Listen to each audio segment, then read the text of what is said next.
I'm a real deal. I'll shoot your liver out and hand it to you.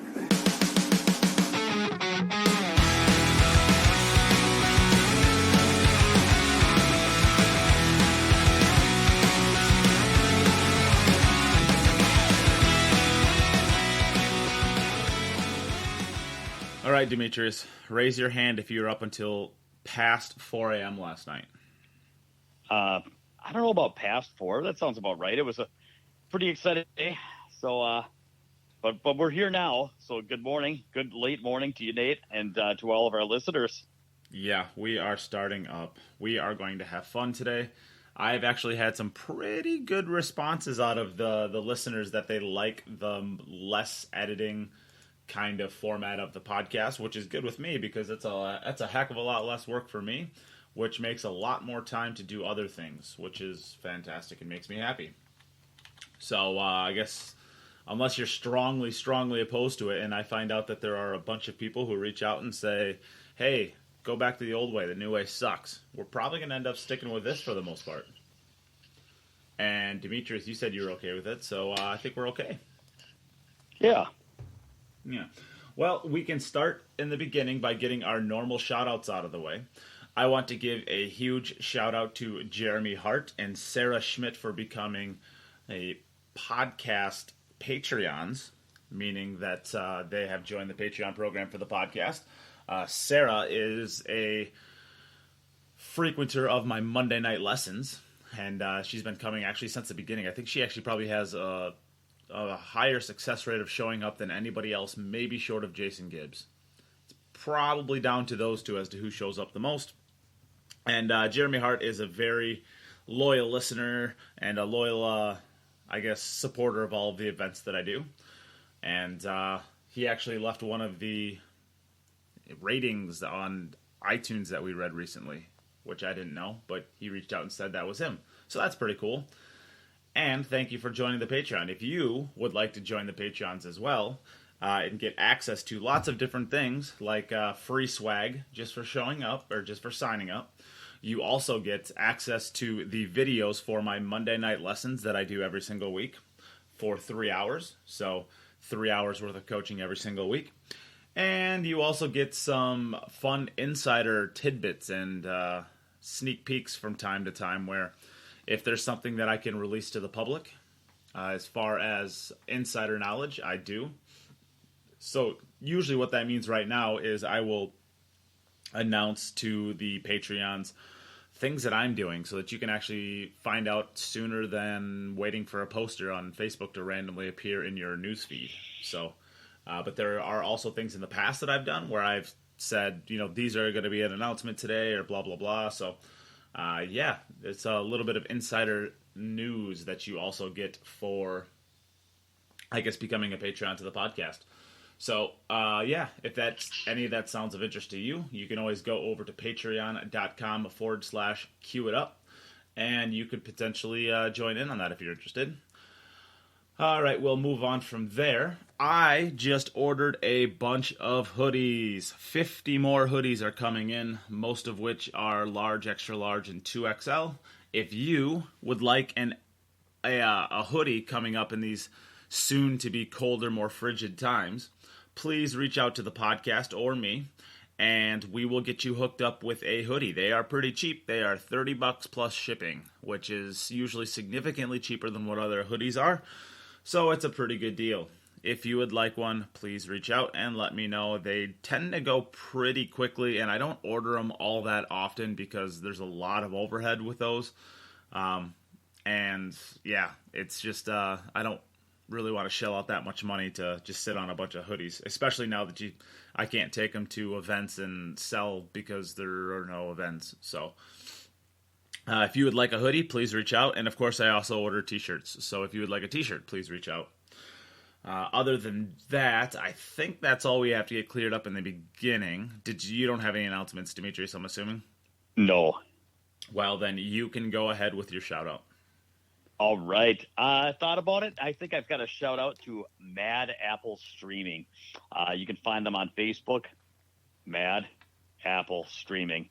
These guys, they run a pool room out in Wisconsin. where I had my first visit here last weekend. It's actually really convenient because it's connected to the hotel, so it's you couldn't really get much closer to.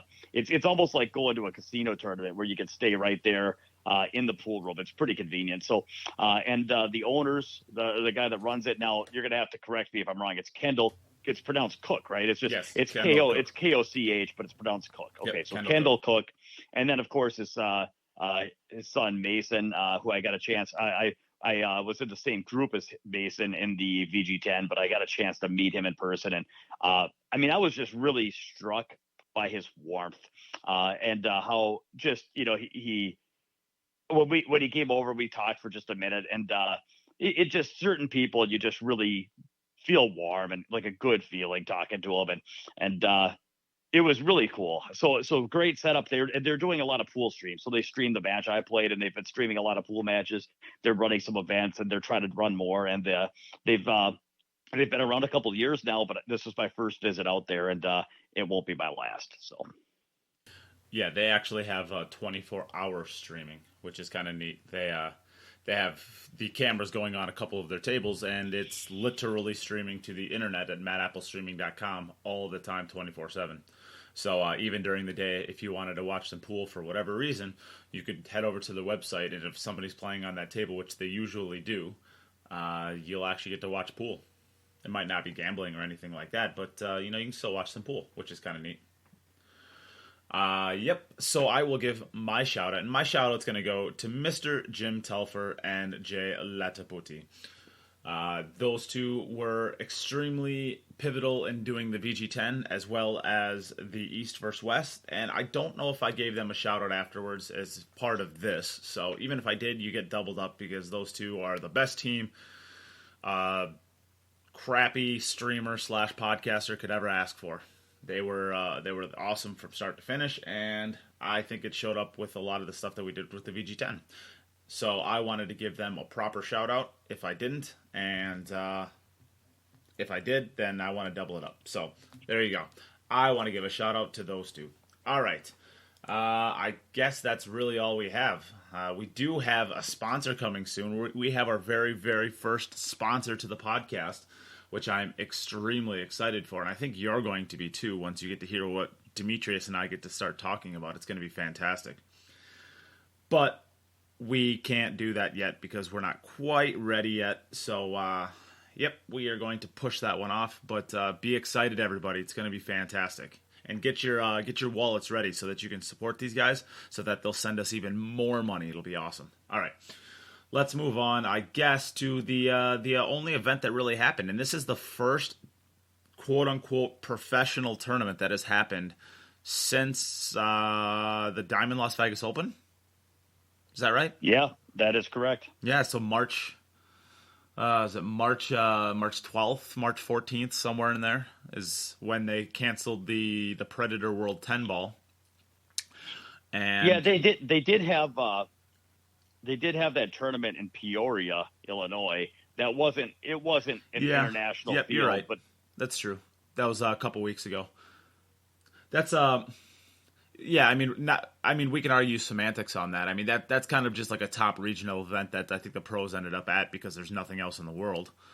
Right. The Texas Open is a real event, right? I mean that you can talk about the Derby City Classic, you can talk about Turning Stones, the International Open, but it's not quite in that top tier of tournaments, but it's snug nice and tightly into that second tier of top U.S. tournaments, I think. Yeah, I consider it I consider like the U.S. Open and Derby. I consider them kind of the U.S. Open for sure is like an international event, and then like this is kind of like along the lines of a Turning Stone, which is like a national level event where you're going to have a lot of international players. So yeah, so yeah, this went down, and this is actually the longest running pool tournament ever. So I think we're going to talk a little bit. We're just going to barely touch the sensitive topic that's surrounding this later on. But I think that there was a lot of pressure by the organizers, the owners, the owners of the tournament, the people who are taking it over. This is their first year with it. And I think there was quite a bit of pressure to make sure that the event happened by January 1st. so that they could keep their longest running tournament streak alive. Maybe that's true, maybe it's not. I suspect that it is, but yes, they kept it going, and I believe, if I remember right, I thought it was like 47 was the first time that they had this event. I think if I remember right from listening to the stream, I think 1947 was the first or the last time that. I guess then 1946 was the last year that this event didn't take place. So that's a pretty long stretching event. Yes. Yeah.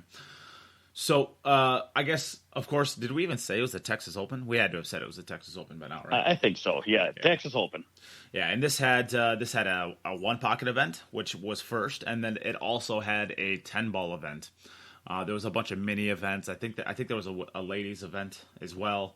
A couple of smaller mini tournaments that went along with it, but for the most part, it was a one pocket, and it was a 10-ball event. So we can take it chronologically in order. We can start, obviously, then with the one pocket, which had Roberto Gomez beating Dennis Arcoyo in the finals. Fourth place went to Shane Van Boning and Tony Chohan.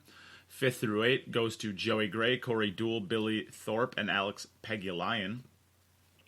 And, I don't know. Let's just give the entire field. 9 through 16 went to Junior Jueco, Rick Moreno, Jeremy Jones, David Henson, Sky Woodward, Josh Roberts, Tommy Tokoff, and Alex Calderon. And then 17 through 30 seconds. I guess there's some buys in there or something. I don't know. I'm not going to go through those. There's a couple big names: Evan Lunda, Blake Baker. We'll just stop with those. As you can see, the field was absolutely stacked. Roberto Gomez does good to win the event. Maybe the one name. Well, really, there's a few names, but the big name absent, of course, is glaringly absent, is Chip Compton. I think he was signed up for the event but had to back out. I'm not totally sure why that was the case. I guess, are there any surprises in there for you? Any players you thought overachieved, underachieved? Well, I'll tell you what. I just think that Gomez winning the finals is a pretty big accomplishment. And, we could talk about how he's playing, but that's a big set. Dennis, having just come off that win with Shane, that comeback with Shane, Dennis is on top of the world right now in terms of how he's hitting them and how he's feeling. And he is, I think we're going to see a really, really, really hot Dennis for the next, 1 to 2 years, you know what I mean? And so, he's been in constant action. He's probably the player that's, alongside with like Filler or something, who's been in the most action since COVID hit. And that match was, so anyway, just all things considered, now you said the Texas Open was 10-ball, the rotation part of it, but it says, I'm looking at a headline on AZ Billiards that says, or leaves no doubt in Texas Open 9-ball event. Yeah. So, it was 9-ball. Yeah. Okay, I just wanted to make sure. So he won the 9-ball and he got to the finals of the one pocket. So how strong is Dennis playing? And so considering how strong Dennis is playing overall, how engaged and hungry he is right now. So his skill level combined with his hunger, combined with the fact that he may be the best one pocket player on the planet. I know it's just a race to 5, but man, for those that don't play a lot of one pocket, a race to 5 is a real set. This is not Derby City race to 3. This is a race to 5. And I'll tell you, that could be a long set. In fact, I remember back when I was kind of an intermediate level one pocket player, I was learning the game, and I was playing a better one pocket player, a pretty strong one pocket player. And I remember feeling this way. If this guy I was playing offered me 4 games to 5 for 1,000, I would have had to say no, because even it sounds good, 4 games to 5, but if you're playing a person that you can't win a shot off of, and if you're playing a person that you're just always at some point, it doesn't matter if you're getting 4 games to 5 if you can't win a game. And so that's how I felt playing that person. And and it was, pretty eye opening. So the point is that a race to 5 one pocket, it may not sound like a long set, but for one pocket, it's a serious set length. And when you're playing a guy like Dennis, trying to win 5 games off Dennis right now in one pocket, that's a mountain to climb, man. And it's really, really, really impressive that Roberto was able to put it together. It really shows a lot. Yeah, I actually watched a little bit of this match. I had a small sweat bet on it that somebody offered up, and I decided to take it in the moment, which I still have not gotten paid from that person. I should probably reach out to him and find out. Yeah, I haven't gotten paid for that. All right, well, I'm gonna have to figure that one out. But anyways, I watched a little bit of it. Dennis was up 4-3, and Roberto won 2 straight. And the final game was actually pretty fascinating. There was Dennis actually, he actually had the rack. He had an opportunity at a bank shot and missed it, I believe, and sold out the entire rack to Roberto. And he actually wasn't able to get out, but he was still able to outmaneuver Dennis. And it just seemed like Dennis was like looking for a reason to lose. It was like the one time I actually saw maybe some nerves not get to his arm and got him shaky, and he made a mistake because of it. I think it got to his mind. Right, just the decision making part of it. Yeah, like his mind looked a little bit cloudy. I didn't think he was making the best decisions. At least not like the Dennis kind of decisions that I'm accustomed to seeing in the one pocket. Generally speaking, I can always see the moves that he makes in the game. But every now and then I'll see a situation, or Dennis will shoot a shot and be like, "What is he? Oh yeah, that's a great shot." Just like the things that Dennis sees that most players don't see, or at least not the people who don't play it really, really at a high level. And I kind of just like looked at those shots, and I kind of started on that track record, but I never got to that's what it is. I just kind of got stuck with, what the heck was that? You bring up an interesting point. That's one of the things that makes one pocket so fascinating. In 9-ball, there are decisions to be made in 9-ball and 10-ball, but a lot of the decisions, it's kind of colored by numbers, or it's already decided for you by the layout of the table. And, I'd say the majority of the decisions are kind of automated in rotation. Whereas in one pocket, there's a lot of decision making, and there's a lot of subtleties and things to blend, and balances between aggression and defense, and all these different things. And so you get to see a wider range of composure. Where in 10-ball, if somebody's feeling pressure, they might miss balls, they might hook themselves, but generally speaking, their decision making doesn't break down too bad. But in one pocket, when somebody's kind of up against it, it's almost like you can see pressure get to people, or you can see the adversity get to people, and it can start looking like they're drunk, where it's like they just start making really erratic decisions, and it can be fascinating the way it plays out. And so it's hard to know when you're watching these great players that can do so much. Sometimes they take on what looks like too much, but they're so good that they can execute so many things, and one pocket definitely favors an offensive style. So it's I agree. I think that's fascinating. Just to kind of see Dennis in the finals, Mr. One Pocket, Mr. Pressure, and kind of see like starting to kind of what do you think? So and do you think that it's the pressure of being the favorite? I know that when you're the favorite, it puts a lot of pressure on you when you feel like you're supposed to win and you're playing, I don't know. Or do you think it's like a Filipino thing where maybe they have a history, or what? Because Dennis is normally pretty cool. What do you think got to him? Yeah, I mean, at the end of the day, I'm not totally sure. I watched the match, of course, so they were joking around a lot. I think those two are pretty close. I mean, anytime you have a fellow countryman in the room, and I guess it was probably, I know Jeffrey DeLuna was there as well, but you kind of a group by association, right? So it's harder to play against. I think it's a little bit harder to play against your fellow countrymen in a situation like that. It's possible maybe he was just getting a little lazy with it. It was, the 9-ball had started by then, I believe, too. So it is also a little bit weird to go back and forth. Given the resume that Dennis Arcoyo has, it's hard for me to want to say like he choked under pressure or something like that. Yeah. I mean, that's just silly, right? So there's probably a combination of, just playing against. I don't think it. Maybe the better question is, do we think that would have ended up happening against Shane or Corey or Josh Roberts, something like that? And I don't think it does, probably, because I think a lot of things have to come together for that to happen. But I mean, at the end of the day, I mean, he's still got the 4 first. I mean, he's a great player. Well, and and to be fair, first of all, you're right. And as much as Dennis plays, I mean, fatigue can play a role too when you're playing multiple events and back to back to back to back. But not to say he's not used to it, but it can still. That doesn't mean he's immune to it. Yeah. But I think the other thing is that playing a great player like Roberto, I mean, he doesn't. It's not like he played bad, right? He didn't like dog his brains out. He's just sometimes in one pocket, 1 or 2 bad shots or 1 or 2 bad decisions, it may have been costly in a close set. It may have been unusual for Dennis, but we're not talking about a guy that like struggled to run an open rack 8 times in a row. We're talking about like sometimes just 2 or 3 loose shots can be the difference. And it doesn't mean he's playing bad. So much as just he made a couple mistakes. So no big deal. Yep.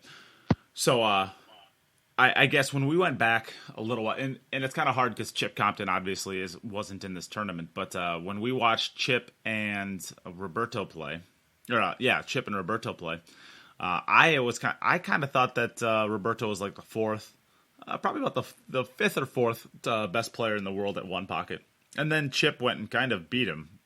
Bad, not terribly bad, but I mean he put a good thumping on him.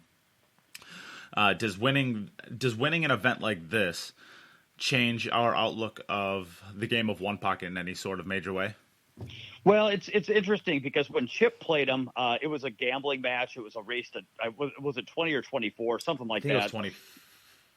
Somewhere in there, yeah. And I thought it was 24, but maybe 20 sounds right now that you said that. I don't know. Either way, the point is that Chip had a really clear game plan, and I think Roberto's style was a little bit like it just felt like Chip was kind of slow and steady, and Roberto was a little, like in the poker world, they kind of say he's a little leggy, a little loose, aggressive. I know one pocket's going aggressive. I'm not criticizing that style, but it just seemed like his aggression was too erratic to keep up with Chip's game management and plus, I mean, not to mention the fact that Chip played solid behind his, so it just seemed like he was up against it. He was, Roberto was kind of up against it. And I don't know if that changes yet, because I think that Chip really showed a strong level of one pocket. And I don't think that we underestimated Roberto in that match. I think Roberto is a great top one pocket player. I just think that Chip really showed that it was really impressive. I mean, he's considering where he's at in terms of Fargo rate, in terms of 10 ball, he showed that he could play a really, really, really strong level of one pocket in a gambling match. Now, and we've seen it before, but it was about as good as I've ever seen Chip play one pocket, and it put him in the conversation. Now, that being said, I think it's a matter of time. If they rematch right now, Roberto might be able to get there for sure. And but I think it's just a matter of time. Roberto's such a talented player, and he's learning the game quickly, and he's a fierce competitor. And Chip was able to keep the kind of the leash on him in that set, but Roberto's looking strong. So yeah, he is. I mean, I still think that I want to see him and Chip run back another one pocket match. Me too. I think that would be so fun. I mean, that was one of the best matches we've seen. Yeah, I mean, I really would like to see them run that back, because I really just feel like Roberto is slightly better than Chip, but I do think I underrate Chip quite a bit. I think that Chip, especially at one pocket, he really is on that not quite elite tier, because Dennis, Boosty, and I think we can have a conversation about this later on. I think Alex is done. Not done in a sense of like we're never going to see this guy play again, but done in a sense of like he's basically where Earl is now. You'll see him maybe win a couple regional events here and there, but when was the last time we even saw Alex win a match, like a big match that he was maybe not supposed to win? The memories I have from him is getting the breaks beat off him by Atlante Kachi, and then getting to, I guess, the one match, he did make it to the final, I believe, 8 in the U.S. Open, I want to say 2 years ago. But that's the last time I can remember him actually playing something and doing well in it. Well, it's been a little bit, you're right, with Alex, and Alex, listen, for many years, Alex was one of my top, favorite players. Actually, a funny one-liner, I actually played Alex at Derby a year and a half ago, afterwards, I got my picture taken next to him. Well, Shane had come up to watch the end of our match. We were playing one pocket, so Shane had watched the rest of me and Alex play. And then when I got my picture taken next to Alex, Shane just gave me this like eye roll look, like, really, what a fanboy, really, like he was just kind of like making fun of me. So I walked over to Shane. I said, "Hey, man, don't make fun of me." I said, "That's my second favorite pool player right there." And Shane, it was pretty funny. Anyway, so the point is that the last couple of years, I mean, and I think, it's a couple things. He's a little bit older. He's got, wearing the glasses some of the time. He's, he had those epic misses against Jason Shaw in that, was it the Pool Masters, or I forget what it was, where he missed that, he had that, I know it's just one shot, right? Where he the little baby cut on the, they had to win the 9-ball. I was thinking it was a 10-ball, but they don't have 10-ball for that. So yeah, the baby cut on the 9-ball. Yeah, and then the next year he played Shaw again and lost on the hill again, and then it's just the last few years, and listen, everybody goes through it. We could even say that Shane, to some extent, has kind of gone through it the last few years, where he's not the same Shane, in my opinion, as like 2016, 20 and before. Anyway, I think you're right. I think Alex is kind of in that spot where he could have a flashback. He could still play perfect pool. He could beat a set off anybody at any time. He's still rated as high, as most of the European players. I think he's still around 800 Fargo rate. He's still capable of playing, amazing pool at any time. But whether it's stamina, hunger, or whether it's just a little bit, maybe his striking and his execution is just not quite as consistent. Somewhere in there, it's just he can still play perfect at any time, but just to string it together and smooth it out to the finals of an event, it just hasn't happened for a long time. And there was a day when it was all Alex all the time. And, and it could, the other thing, to be fair, it might not even be anything with him so much, it might not even be that his game is that far off. But it could just be that with the invasion of and the elevation of pool and the invasion of the Europeans and all that, like it might be that when in Alex in 2008 and 2009 and 2006, the level of competition was stiff, but he was winning all the time. And it could just be that the level of competition is so high that he got beat so many times it's like, how many beatings can you take from unknown 20-year-old European champions before you start kind of losing your confidence and your mojo a little bit? And it could just be that the competition level got so tough that he just kind of lost his rhythm and kind of started struggling getting to the finish line and scratching his head trying to figure out how he used to win. So it's hard to know. I mean, this is all make believe. I'm a big fan of Alex, but there's no question that the results are he has not been dominant in the last few years. I think I mean, for my money, he's the most well-rounded pool player, or I shouldn't even say pool player, cueist of all time. I mean, if you want to take 9-ball, 8-ball, 9-ball, 10-ball, snooker, bank pool, one pocket, billiards, I think if you put all of the greats in a round-robin competition and all of these things, I think Alex comes out on top. I've said that before. I think he's the greatest cueist to ever live. With that being said, removing the snooker players, because, I mean, I don't know a lot about the snooker players. So if we just use snooker as, like, one of the elements of it, that's what I mean by that, not actually like, what about Ronnie? And the point is that he has an unbelievable blend of striking. Everything. Yeah. He has striking, he has cue ball, he has knowledge, he has composure. You put those four things together, and it's like you've got yourself an all-around champion. Yeah. But maybe the reason I feel like this, back in the, after 2004 is when we started seeing him a lot. He was actually in quite a few money matches. I mean, he was kind of Dennis as far as being in action a lot. And the last time I saw him in action was with Eklanti Kachi, and that was kind of a spur of the moment kind of matchup. I believe they did 2 out of 3 sets, race to 25 or something like that. Yeah, 9-ball on the spot. I bet on Clenty on that match, and it wasn't close. Alex really struggled with the break. And then I think another match that you might be needs to be jogged around the same time. Didn't he play after that? He played Sky on the bar table, playing 10-ball. Yeah, he did. Yep, So I completely forgot about that one. So the last time that we actually saw him, the last time we really saw him play, he's gotten the brakes beat off of him, and that's really the only time we've seen him play for probably 5 or 6 years. I mean, as far as big money matchups. Yeah, that's a good point. He used to be. You're right, because back in I remember even 2002, he made the finals of the U.S. Open against Raul Suquet. He was very young, but even at that time, he was considered by many the best money player in the world. So maybe not everybody knew him back then, but yeah, he was. He was very, very dominant, and so yeah, it just goes to show how tough pool is, man. That it's just the well, I'll say it again later in a different sense, but where the whole is greater than the sum of the parts. It's that you can't just look at a guy's striking and a guy's knowledge. And there's something extra when you look at somebody's game and how it comes together to be super. Like I've talked about Josh Filler and how he exceeded the sum of his parts, where he had a little white magic where he just went beyond what it looks like he should be able to do with his game and got just superhuman results for a few years there. Alex had that kind of extra something. And whatever. So, and it's almost like that's lost. And so it doesn't mean that he hasn't lost anything in his game, but that's something where he gets that little extra crack out of it. Well, I think the perfect representative of that is literally Efren, right? Because Efren, he doesn't cue the balls that well. I mean, he flings his arm around. He's got kind of like the boosty arm motion where he's kind of all over the place. So his mechanics aren't overly sound. I mean, the guy's a shot-making phenom, but his cue ball isn't the tightest cue ball ever.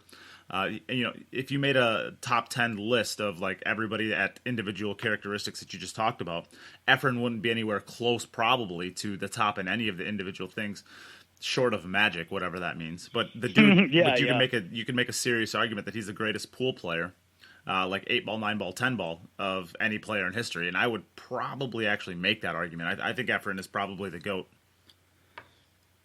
Yeah, so it just goes to show. So, okay, but we've ran a little far afield, totally fine. But we got to talking about one pocket and Chip, and then Roberto. And anyway, so the bottom line, getting back to the tournament, Roberto won, Dennis took second. It was a murderer's row. The top 8 players were all great one pocket players. And then in the 9-ball, Dennis. I'll have one more. Sorry, I'll have one more. I'll just give the payouts quick. Of course, this is just the tournament money. There was another, I think it was over $20,000 in the Calcutta for this. I don't know. I don't know if that's true. So maybe I shouldn't say that, but I think that's true. And first place for this was $8,445 or $8,450. Second place was $5,000, and third, fourth was $2,000. So pretty decent payday. I guess it's still kind of weird to think that golfers are making $1.4 million and these pool players are going to week-long events where they're battling it out for $8,000. But that is what it is. That's where we're at in pool. All right, so go ahead. Let's move on to the 9-ball part of it.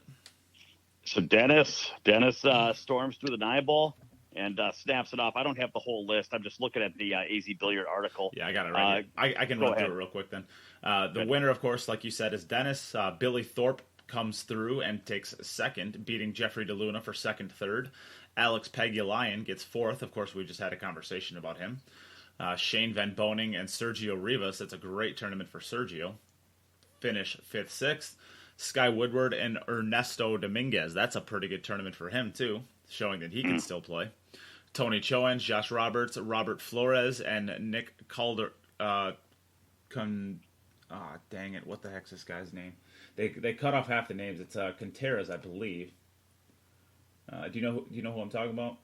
I don't. Yeah, Nick Contreras. That's what. Noah Contreras. They get 9 through 12, and I guess that's probably as far back as we have to go.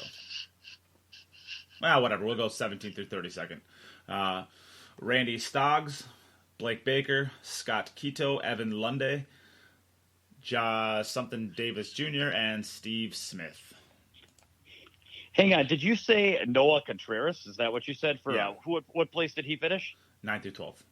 Okay, so I know Noah. He's from Nebraska. I actually played in a team tournament with him one time, and down in Iowa somewhere. And I got a chance to meet him. And anyway, it's cool. He's gotten quite a bit better. I just looked him up on Fargo Rate. He's 658, but that's, as we know, when players are on the upswing, he's probably playing a bit better than that. So I've heard his name a few times in a few different places. So I'm going to kind of keep my eyes on him. It sounds like he was a really straight shooter, but when we played together, it was probably 2 to 3 years ago, and he was playing he was not a top player at the time, and it sounds like he's been playing in a ton of action, working really hard in his game. It sounds like he's coming up a little way, so it's cool to see. Well, the question was going to become do any players in the top kind of surprise you? I would start with Sergio Rivas. Of course, Sergio can play. He's a guy, very young kid from Wisconsin. I think he's 22 now, 22 or 23. He's like a 730 Fargo-ish player. So of course he can compete with anybody. If you get to be that high, you can take a set off. You can take a set off of a pro, of course. I guess 730 you are a pro, or you at least have the argument to be a pro. Kind of depends on how you handle yourself. I'm looking at his draw right now, and he had I don't know the first few players he played, but then he played Mika Immonen, won that match on the hill, beat David Henson, not totally sure who that is, but then he beat Josh Roberts on the hill. I mean, that's a pretty good matchup. And then he lost to Dennis 9-5. So, no huge disappointment there. Dennis is a great player, obviously. And then he goes over to the B side and loses his first match there, but to Jeffrey DeLuna. But that was 9-8. So he won 2 matches on the hill to really great players, and then lost one on the hill to a really great player. So that's for my money, I think that's the surprise of the tournament if I'm going to pick one. Yeah, he's a heck of a player, man, and he's been playing a lot. We've talked about it. He's been in a lot of the tournaments. There was a tournament in Hard Times. We looked at results earlier this year, and he was out there making runs and taking sets off players. And it'll be fun to see. He's playing good. So, and then no real surprises. So Dennis, just congratulations. I mean, what a it's going to be really fun to watch who's going to want to play. And now you talked about, maybe we already talked about this, but is there a confirmed rematch with Dennis and Shane or not yet? I don't think that there's dates for it, but from what I heard, and I haven't heard anything recently, but the day after, I was told that they were eyeing a date actually in November, but I think that I just logistically don't think that actually works. So I'm guessing that won't actually happen. And to be honest, I'm not even sure if it's true. That's just what I heard from a reliable source, though. So I suspect that it was in discussion for a little while, but I don't 100% know that it's true. Okay. But logistically, it just doesn't quite make sense. And I don't think, to be honest, I don't think Jeremy Jones would let it happen. Oh, yeah. Because, they got to do the 2-week quarantine, and actually that starts pretty darn soon for the Mosconi Cup. So. Which actually that ties into something that you were going to talk about, the last tidbit about the Texas Open that was worth mentioning. You want to talk about that? Yeah. I mean, I guess there's not a huge amount of stuff that we can talk about here, right? I mean, we could go on a tangent and find something to talk about, but with the yeah. What I was going to say is we can move on from this. There's not a whole lot of course, this was all streamed by Pool Action TV, so. It's still the best bargain in pool is a pass to Pool Action TV. You get some of the best tournaments, the best matchups, blah blah blah. Just get over there and get yourself a membership. You won't be upset. All right, so perfect segue that you gave me that I decided to ruin by going off on another tangent. But there was some positive COVID tests from staff after this event.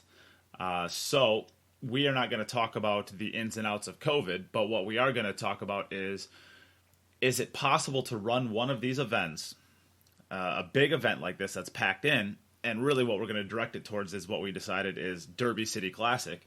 Is it possible to run one of these and not have COVID basically turn into a spreader out of doing this? So I guess we haven't seen any players that I know of test positive yet. It's possible they will. It's possible they won't. Who knows? But what does this actually mean for a tournament like Derby, where you're basically packed into a giant room with 12 to 1,500 other players? Now, I will say this because I do know this on good authority. They are still going ahead with Derby as of right now. Nothing has changed. So anybody out there who was interested in going to Derby or was just wondering, as of today, they are still planning on doing it. They are just going to be well, I don't know if I should tell this, but from what I understand, there are going to be no spectators. Now, I don't know. There's a lot of time left. That might change. Who knows? But the discussion we'll have real quickly here, real briefly, is: do we think that given this new COVID world, that we're going to be able to run events like Derby, and maybe what does the event look like that is possible to be had if there is one? So, did you want to go first? Yeah, well, I'll just share my original thoughts, which is when you were telling me, and I was looking at this on AZ Billiards again about going forward with Derby and trying to say no spectators. The only problem with that is that for those that don't know, when you go to Derby, you can either buy like a spectator pass, or if you play in the event, then of course, even if you get eliminated, you are in the event, so you get to stick around and watch. Well, as it turns out, it's not a double elimination; it's a buyback. So for players that don't want to buy a spectator pass, they can play in one of the events and only play one round and lose. They don't have to buy back, so they can get in fairly inexpensively as a player. And a lot of players, one of the reasons why the fields are so big, and traditionally it's been around 500 players in the banks and the one pocket, it's such a big field because there's 200 or 300 players that might have just bought spectator passes, but it's like, I'm here. It's cheaper just to play. I might get a photo op with Alex Pagulayan, and why not? So the problem with saying no spectators is that they're all players anyway. I mean, not all of them, but quite a few of them. And so then it looks like, well, what is it in terms of packed? What kind of room capacities do we have in the past? And I just know that like last year, I was telling you this before the call. If you got called on a match where you had to get to the other side of the room, it could take you 5-10 minutes to get across the room because it is packed bodies like sardines where you have to kind of wiggle, wait for people coming the other way to kind of come through they try to sneak into that opening. And it's just packed bodies from one end of the room to the other, especially once you get, past the first couple of days and you get the Bigfoot challenge or some one pocket matches going. I don't know, man. It just seems like I always wondered how the fire marshal even allowed Derby City. I mean, it's that packed. And so I don't really know that saying no spectators is going to change it to where it's like a spacious auditorium. I don't know that that's ever going to quite happen there. Yeah, it's pretty hard to know that one. So, I mean, theoretically speaking, it only takes... let me start by saying this. We're not making a stance on COVID here either way. At the end of the day, I mean, in the U.S., we have this exceptionalism that we don't have to follow rules and we do whatever we want to do. And that's fine, whatever. But it only does take one irresponsible person going in there knowing that they tested positive or were exposed to somebody who was tested positive that takes it into a room that packed and is able to potentially spread to 20, 30, 40, 50 people. And, where does it, there's nowhere really for that air to go in a room that packed. So you're all just recycling the same air all the time. So I just don't see how an event like that can happen, certainly responsibly. I just don't understand how, I think eventually it will be canceled. I just don't see how you can leave it up to the players who, regardless as to whether or not, whatever you want to say, it only takes one, like I said, to basically spread to an entire group of hundreds of people, possibly. So I just don't see.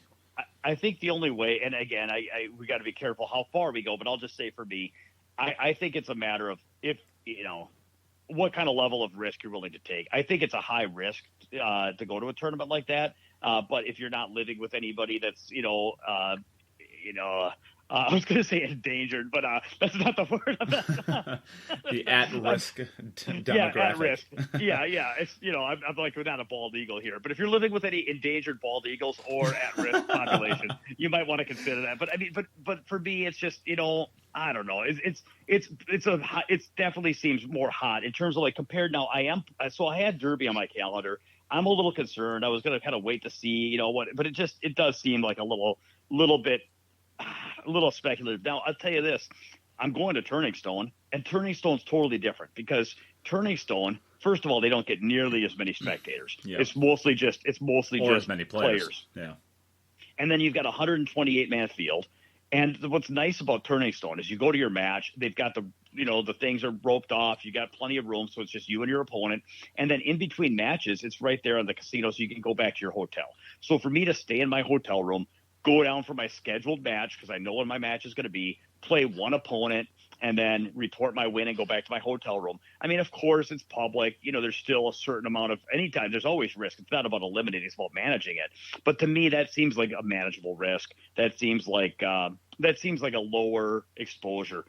Derby, I agree with you. I mean, of course, we'll see how things play out. But it's – for me, I'm a little concerned about it. I'm not in some ways, I'm not hoping that it gets canceled, but that would at least make my decision a lot easier. But even if they go forward with it, it's just really hard to want to put myself in a room packed full of hundreds of people right now. So it's a strange time, and we're trying to feel our way through it. So yeah, it's Turning Stone. Going to Turning Stone. Your point on that one is a lot easier to do, especially since the comment you made earlier. It's not hard to play a match and then go back to your hotel room, right? It's a close enough journey that you could. It's a lot easier to manage risk when you only have to be there for the duration of your match and then you leave. Of course, those high ceilings in the stadium, they also create. I mean, it's not exactly an outdoor venue, but it's closer to that than a giant ballroom, right? There's a lot more air, of course, to. But anyways, I think we can leave it there. I just don't see how the Derby City can happen. That's not coming from insider news, because I know as of right now that they're doing everything in their power to make sure that it does happen. So, I don't know exactly whether or not they're going to continue to do that. I just don't see how it can happen though. So, but I guess we can leave the discussion there. Very good. Yeah, there's not really anything coming. Normally we go into what's kind of coming up in pool.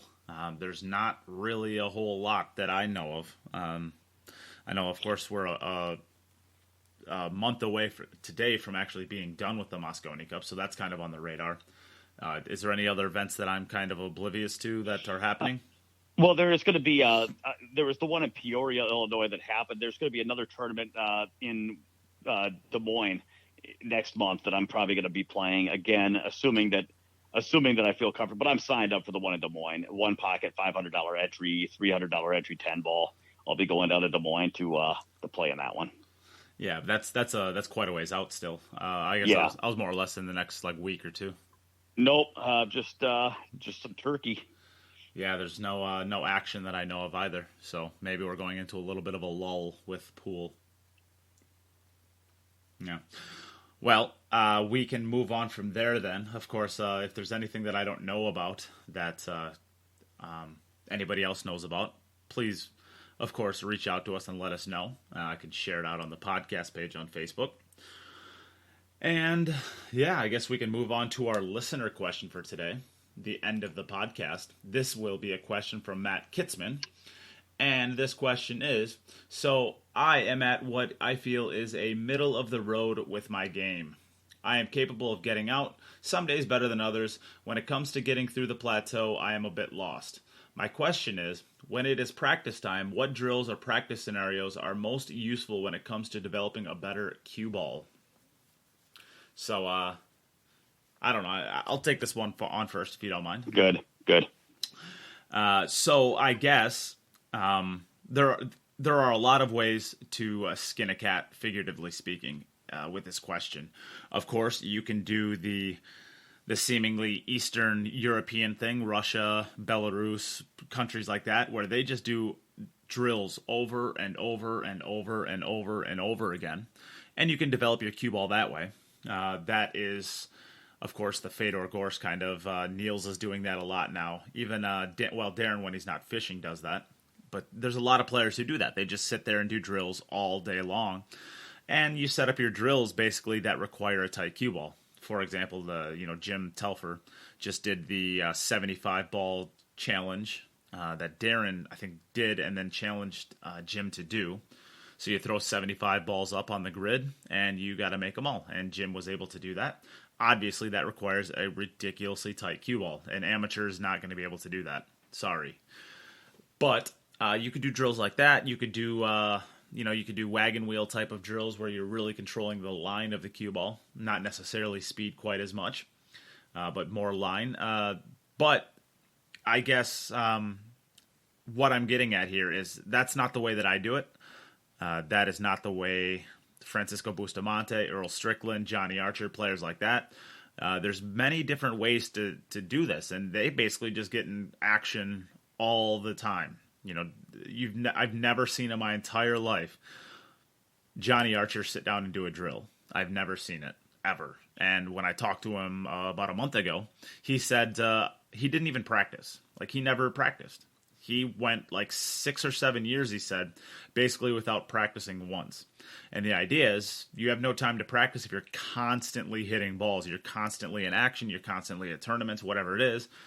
You're warming up before matches, so I guess that's kind of practice. But really, you're not sitting down on a Wednesday afternoon playing for 6 hours, doing drills against the ghost, or actually drills itself.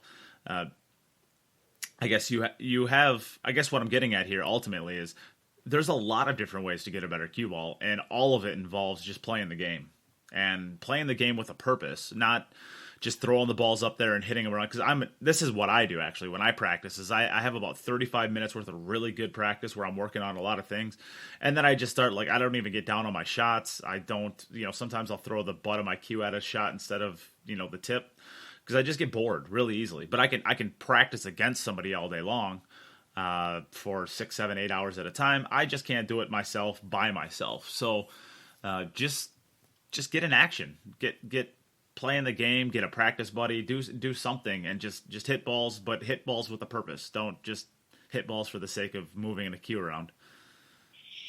Good. Can you hear me okay? Did my mic do anything? No, you're good. Okay. So, I've got a comment on that, and then I've got a couple suggestions. So the one thing about like Johnny Archer being in action all the time, I've thought about this because I actually made a post on this on AZ Billiards. And I don't think you were dismissing practice at all, but there are some people that on AZ Billiards and in the pool community that kind of sneer at practice, or they sneer at coaching, or they sneer at lessons. And of course, I do my boot camps, and so some people are like, well, Johnny Archer doesn't do a 3-day boot camp. But the only way that place breaks down is, you're right. If you go on the road full time and you're in action every day and you travel the country playing the best players of the country and the best players of the world and having lunch with those guys and breaking down shots and playing matches with those guys, then you probably are going to get enough feedback from watching other players and talking to other players and working on your game with other players to where, you might not need to sit around and do drills. But that doesn't mean that drills don't have a place for people that aren't doing those things. And so it's almost like vitamins. If somebody lives on the coast and they eat a lot of seafood, maybe they get certain vitamins. Maybe they don't need a vitamin supplement. But if you live in Minnesota and you don't, maybe it makes sense to take a vitamin, because you got to get those nutrients somehow. And so, yes, the pros get their practice and cue ball nutrients from different ways, but just because they have that diet and they get the nutrients they need doesn't mean that people that don't have that diet can't benefit from things like coaching and drills. And so I think it's a really poor argument to say, well, Dennis Arcola didn't learn to do a drill, so therefore there's no value in him. I just don't think that holds. So I think you're right that there is value to be had. As far as developing cue ball, my cautions are there's a lot of things that go into it. I've worked with a lot of students, and some of them don't have the techniques or the knowledge. So you can't practice what you don't know or what you can't execute. So there are people that have knowledge gaps and execution gaps. So you have to know what shots you can hit. You have to know how they work, and you have to have the stroke and tip accuracy to be able to execute those shots, because that's, you can't improve at something if you don't know it exists or if you can't even do it. And so that's a lot of what I do, is identify which shots are critical, and then make sure that the person has the technique and knowledge to shoot those, identifying which shots are the most important, the most common, and the most predictable in terms of cue ball direction and speed, working on those shots, the nuances of those shots, and then learning how to run tables using those types of transitions as opposed to transitions that are lower percentage, harder to control. So there's a lot that I would love to just say, hey, come on out to Minnesota. I know that, we've talked about it. I can't wait because I think I can help. But so there's a lot. It's a complicated question, but I have one answer. If I could give one answer, here's what it would be. Find a match on YouTube. Find a table run with like 5 or 6 balls where somebody gets to the table with 5, 6, 7 balls on the table, and pause it. And then don't watch it. Set up those balls on your table and mark the spots of those balls. And then try to run them out. And if you mess up, try to run them out a different way, or try to run them out the same way, and try different ways of running that 6-ball run. And play around with that run and spend half your practice session. You don't have to do this your whole practice, but spend a good half hour working on just that run. Work on one transition. If you're, 5, 6, 7, 8, 9, or whatever, just work on the 5 ball to the 6. Try it a few different ways. Figure out what you think is the best one for you. Work on them all. And then once you've kind of figured out, okay, that 6-ball run, here's the way I found that I like to do it the best, or here's what I did, or I couldn't run them out. I didn't know how to do it. Once you've struggled with it a little bit, then go back to the video and press play and see what they did and see how it compares with what you did. And then listen to the commentary and see what the commentators say. And if those players did something that you didn't see, or that you don't know how they did it, or that you don't feel comfortable with, then go set it up and try to understand how they did what they did and practice that, and then practice that shot until you can run them out the way that they ran them out. And so, again, this has to do with what Nate said. Just don't throw the balls on the table. Problem is, if you throw the balls on the table and you just play and you're practicing what you already know, and if it works, it works. If it doesn't, it doesn't. You move on, but you're not learning new things. And so the question is, how do you learn new things without an opponent, without a mentor, without a coach, without better players to teach you? And it's like, if you just practice what you already know and throw balls on the table and run it, I mean, you might get a little bit better at what you already know, but are you learning new things? Not really. And so that's why, if you're trying to find a way to learn new things, the best way to do it is to be in competition with better players. If that's not available, then looking at things like working with a coach is good. But if you can't do that, then that's where going beyond yourself with that pausing a video, creating a layout, and then listening to the commentary and see what the players do after you've tried. That's a way to introduce new ideas and new knowledge and new challenges that you wouldn't do if you were just playing on your own. Yep, well said. Ultimately, so I guess to wrap up your argument, if you had to make your if you had to make your argument in 10 words or less, what is it? Come to Minnesota Pool Boot Camp. No, I'm just kidding. Don't just watch pool passively. Study pool. Pause the video frequently. Ask yourself what you do, and make notes of anything that surprises you, so that you can actually grow. Yeah. And if I had to consolidate my argument down, I would say, just get in action. Just play.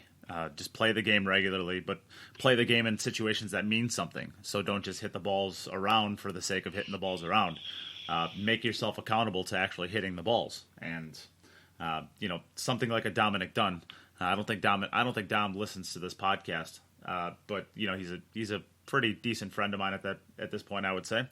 And the dude is constantly in action. And if you're constantly in action, you're constantly having situations where you have to play well to get the cheese, as he likes to call it. You're gonna hold you have a built-in filter. You're either gonna do it and you're going to make money, or you're going to not do it and you're gonna lose money. So, even if you're playing your buddy for $5, or even more humiliatingly, if you want to play your buddy for 5 push-ups or 10 push-ups or something like that, you're always giving yourself. This is supposed to be really quick and consolidated. All right, you just need to constantly have your eyes on the prize as far as I guess playing and holding yourself accountable while practicing. All right, so I guess that's really it. You had a story you wanted to tell, so why don't you? I was going to do an action update onto my match that I played too. I can keep that pretty brief. So we mentioned, because we told the listeners I'd be playing this match. I went to Wisconsin. Matt Apple played Jeremy Fetkenhauer, a race to 25-10 ball, and results I'll just cover real quick. I ended up winning that match 25-15. It was in terms of the way the match played out in terms of score, it was kind of a steady tide. I kind of got an early lead. I think I got ahead like 9-4 so I got a 5-game cushion, and I don't think it ever fell below 5 games.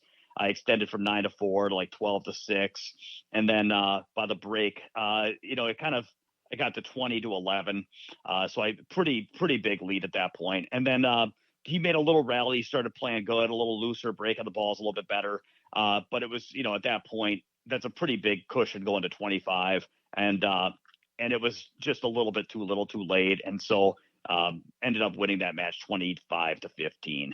So from 20-11, I guess that means. I ended up okay. So that's the way it played out in terms of score. And the one thing I've heard a lot from a lot of players, and some people were kind of, there was some different. It wasn't the prettiest match, and one of the things that was going on was until that last break, or until the last like 15 games, we really were struggling. We were both struggling with a break shot. For those that saw the VG10, this is nothing new, not my best shot yet, although I've learned some things from this match, but I'll leave that alone. So we were both struggling with the break shot. So some of the feedback we got was that, people thought that the level of play was kind of a little bit lower than normal. Like they were like, wow, it wasn't explosive. It wasn't raining packages. It didn't look like Jesus Intensi on Tyler Steyer. That is for sure. But there's a couple things I wanted to say is that, I think people kind of have the wrong idea about how pool works. People see top players at the top of their game and they just think that, it's just raining packages and making everything all the time. That's not always how it goes. And what happens is when you play 10 ball, when you break dry, there are 10 balls on the table. And that is a different game than when you break and make 2 or 3 balls. And so it's just that, because it's not the difference between 8 balls on the table and 10 balls on the table. It's not 20% or 25% more difficult. It's 200% more difficult. I mean, it's because if you look at the number of difficult shots or difficult cue ball transitions, with 8 balls on the table, usually there's like one difficult transition. Maybe there's none, maybe there's one, but it's mostly open shots, open pockets, routine transitions, nothing too tough. Whereas with 10 balls on the table, it's not uncommon to have 5 or 6 problems to deal with, and some of those problems become more and more difficult as you have lanes blocked and clusters and pockets blocked, and so what happens is it's the same game. 10 ball is still 10 ball, but it doesn't play like 10 ball when you're breaking in multiple balls. It just changes the flow of the game. There's not a lot of packages. When people are struggling with the break, obviously they're not breaking and making balls, so they can't run a package. But beyond that, just in terms of the layouts and the opportunities they're being presented with, and it's tough, and it's pressure. Like when you're in pressure, when you're looking at the 1 ball and that the 2 doesn't pass the 3 and that the 5, 6 are laying on the same rail, it just impacts. It's not the same as when you're looking at the 1 ball where if you can just make this, the rest of the balls are open. When that the best thing you're going to be able to do is come with the 1, run up to the 4 ball and play containing safety. It just takes out your enthusiasm. It's hard to get, so it changes the rhythm of the game. It changes the flow of the game, and it can turn it into kind of a grindy game where the games take longer. It's more fatiguing. Nobody catches a gear. And that impacts your shot making. When you're flowing through racks and running rack after rack, then you get pop in your step, and it just gives you it impacts everything. It impacts everything. And so we're playing a real match. We're playing under pressure. The balls are very difficult, and you've got an opponent trying to beat you. The level of play is not going to look the same as when you're breaking effectively. And so when people said that the match wasn't played all that well, I'm like, no, that's actually how pool looks when you're not making balls on the break. That's pretty standard. And then the other thing is that, I've heard some people tell me that like my opponent didn't play all that well. And I kind of think that it's partly what I just talked about. But the other thing is that he was down 5 games or more most of the set, and he wasn't getting a lot of great opportunities, and the opportunities he was getting were funny, and I was, doing enough so I kind of looked at it like I kind of felt like that was a noob thing to say. When I've heard a couple people say like, yeah, your opponent didn't play that well. I'm like, yeah, well, it would be like, here's what I said to Josh, my buddy. I was like, it would be like if I was playing a match and I played safety on the 10, like say I got tied up on the 10 ball. So I played a safety and left them end rail to end rail where they didn't have a shot. And then that person missed the 10 and sold out a shot, and I made it. For like some noob on the side rail to be like, well, you missed the 10 and then he missed it back. And, you got lucky you missed that shot. It's like, well, no, I played a safety. Like I put him in that spot so that he wouldn't make that 10 ball. So I didn't get lucky he missed. Like that was, it's called a safety. Like, what is this? Like, so I kind of feel like I played my opponent to where I managed the opportunities at the table. I knew, I felt a sense of urgency on certain opportunities at the table where if I could win certain racks, for example, there's two things I really think are big. One is maintaining a little bit of a lead. Obviously, that's your goal, is to win as many games as possible. But I know that having a lead all day takes a toll on somebody. And I know that when they're down 6-7 games, it's going to be hard to play with the same free stroke confidence as when you're even in the match. And I knew going into this match, I didn't know if I could achieve a lead, but I knew going into this match that I really, really, really wanted to get a 5-game lead ASAP. And I really, really, really wanted to extend it to as close to 10 games as I could ASAP. Not obviously that seems like an obvious game plan, but I felt like for the nature of how difficult that match was going to be for me, it would be a totally different set in terms of difficulty, in terms of opposition, if I could get 5 to 10 games up versus if it was a dogfight the whole way. I knew that he would play way, way better if it was a close match. And so I really died trying to get that lead, and I earned the right to have him be a little frustrated, a little off his game by getting that lead. And the other part about that was I was talking about, just in terms of game management, the one big thing is when he did make mistakes and left me, 3 and 4 ball runs, like once in a while he'd miss a 7 or an 8 ball. And I know from a lot of gambling matches, you can't give those opportunities back. And it's a little bit sharky, by the way. And it's not, okay, he's not a shark in any way. But what happens, he's a very professional. He handled it like a champ. He's a great player. But what happens a lot of times is, say somebody hangs up a 7 ball, okay? Now the 7 ball is deep in the jaws of the corner, where it's hard to make it and get good control of the cue ball because maybe it's deep in the jaws and it's at a funny angle and the cue ball's up table. It's hard to make an accurate hit. And the 8 ball's laying in a funny spot on, where it's also hard to get from the 8 to the 9. So here you've got 7, 8, 9, 10. Your opponent hung the 7 ball. All the balls are open. They're walking back to the table and cursing and like acting like they just lost the game. It's really easy in that spot to kind of like not get out there because the balls like, it's all open. The balls look all open. The 7's hanging. Everything's open. He's acting like he just lost. I should be able to run these balls out. But let me tell you, it's really easy to get funny on the 8 and rattle one out and give one back once in a while. And there's nothing that pours gas on the fire of your opponent faster than letting them hang a 7 or 8 ball and giving it back to them. You do that once, and then all of a sudden they get that game back and they're like, wow, I got away with that. It's a breath of fresh air. Your opponent's showing some weakness. It pumps you back up. And I'll tell you what I did. If you go back and watch that match, it's on the stream. I never gave one back. Like I didn't. I made sure, and they weren't all easy. I know it sounds easy, 3, 4 ball runs, but I made sure that I put those racks away. I didn't lose the moment when he was acting like the game was already over. I didn't get ahead of myself. I took those seriously. I made sure I got through them. I did what I needed to do.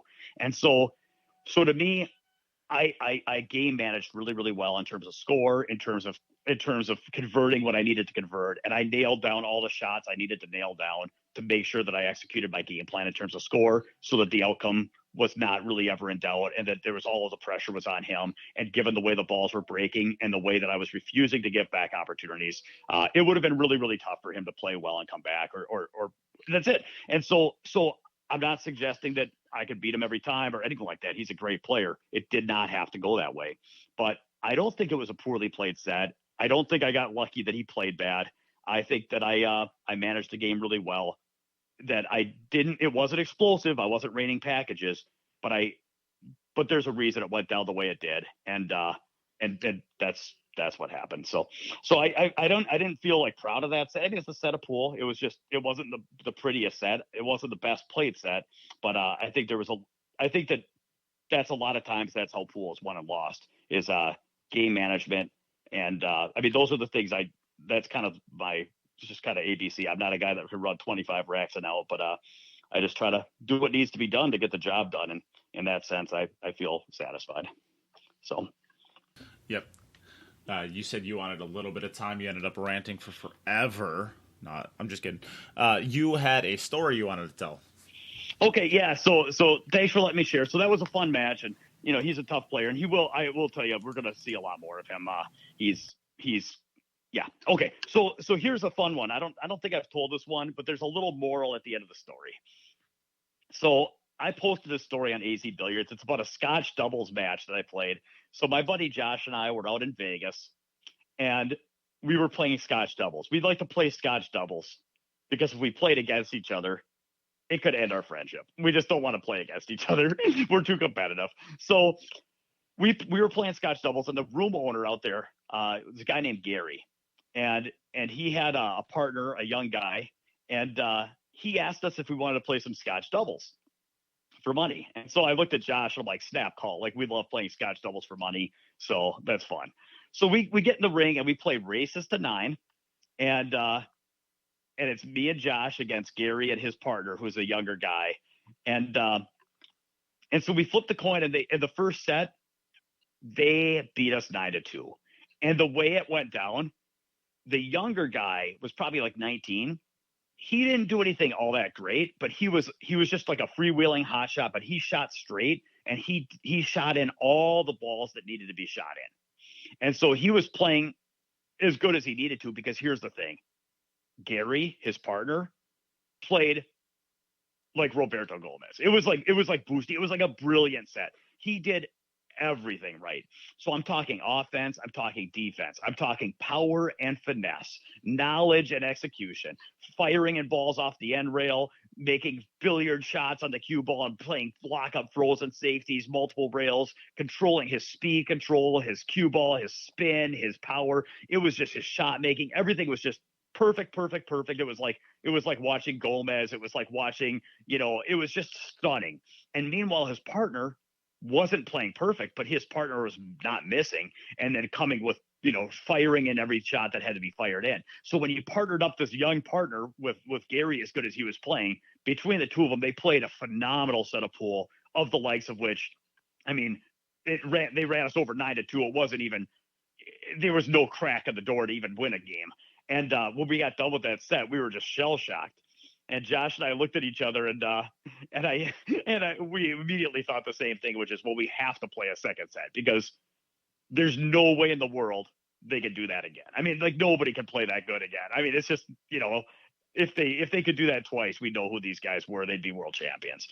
So we flipped the coin and we play another set. And looking back, it's weird. I felt like I dogged it, and Josh kind of carried me. But Josh kind of felt like he was dogging it, and I carried him. So the fact is, we both probably played patchy, but okay. And somehow, some way, they still played good, but somehow things just kind of went our way, and we ended up getting ahead 8-5. And at 8-5, they had a little run out to kind of go 8-6, and they were running the balls out, and the younger guy missed a 5 ball that was pretty routine. And so we ended up winning that game and winning that set 9-5. So now we're even. We flipped the coin to play the third set.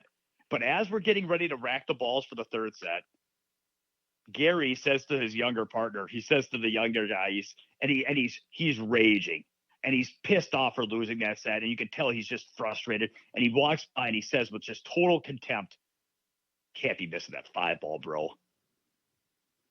And it was just so much disdain in his voice. "Can't be missing that 5 ball, bro." He says that to his partner. And I looked at Josh, and Josh looked at me, and we kind of gave each other the bushy eyebrows, like, ooh, this is interesting. Because you probably know what happens next, right, Nate? Yep. So we start playing, and his younger partner just starts melting down. He starts trying really, really hard, putting tons of pressure on himself. He's trying harder than he was trying before. He's fighting harder than he was fighting before, but he's too tense, and everything's rattling out, and he's just snake bit.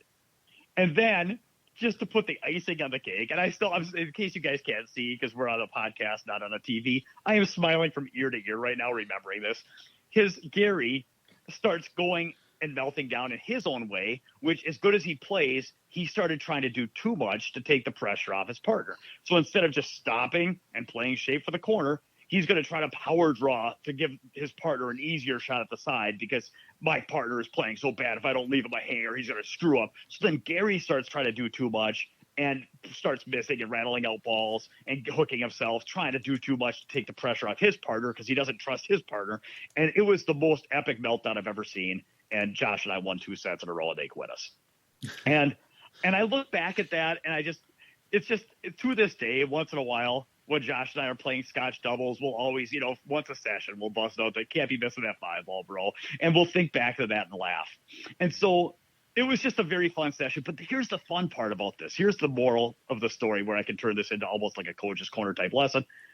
I posted this story on AZ Billiards. And everybody was like chiding, like, oh, well, you can't do that. If you're going to play Scotch doubles, you can't say that to your partner. Of course you can't. That's so terrible. And why would you ever do that? You got to know, you got to be accepting and forgive your partner. And you got to just be a supportive and build them up. And, everybody was so know-it-all about how obviously you shouldn't do that. And so I let that go on for like 2 pages of people saying, don't do that. Of course you should never do that. And then I kind of challenged them. And here's where I'll challenge everybody listening to. They may know not to do that playing Scotch doubles, but how come when they play by themselves, they all do it to themselves?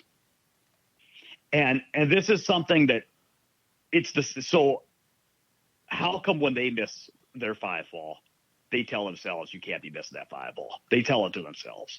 And I've seen this. I've played all the players. I've seen enough sample size to know the vast majority of players treat themselves that way. And it doesn't work any better than it worked in that Scotch doubles match. So just because, remember, you're your own Scotch doubles partner. And it's, inner game of tennis, I know it's a big favorite of yours. It has to do with the relationship between self one and self two, the doer and the teller. Talks about how most people struggle mentally because of a dysfunctional relationship between the doer and the teller, who's talking to who. And that's exactly what happens. And so I just wanted you guys to think about that as maybe treat yourself like your old Scotch doubles partner, and maybe better things will happen.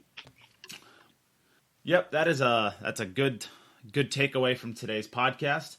I think that's a pretty good lesson that can be learned by everybody. And it's a good way to wrap up today's podcast. So, Demetrius, thanks for joining me. Thank you, Nate.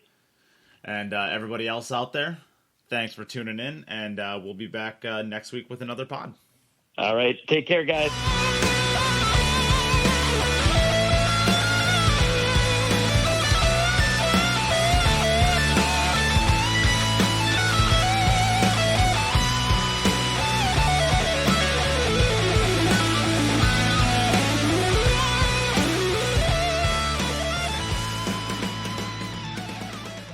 Hey, everyone. Thanks again for listening.